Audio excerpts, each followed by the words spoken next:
Today we're showing you a 2020 Kubota LX2610SU tractor. It's a four-wheel drive tractor with a Kubota LA535 quick attach front loader.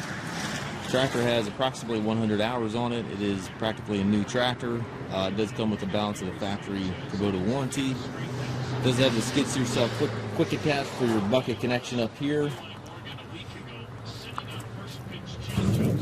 Got a couple of very small dents in the hood, one on each side here. It's kind of hard to pick up in the video here, I'm assuming, but it is noticeable if you look at the tractor very closely in person. But overall, very, very nice tractor.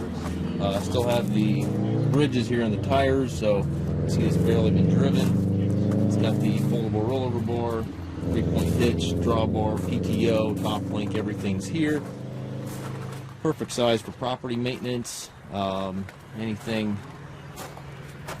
small enough to get in your yard, large enough to get around your barn, that type of thing. So it's a really nice in-between tractor. Also has a couple scuffs here in the side of the hood.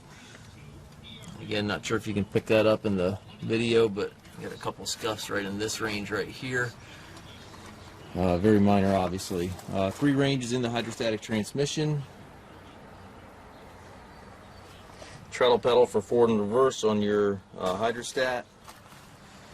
We do take trades. We also offer low rate financing for qualified customers. If you have any questions regarding this tractor or any of our other used tractors, please feel free to contact us at maskedtracker.com.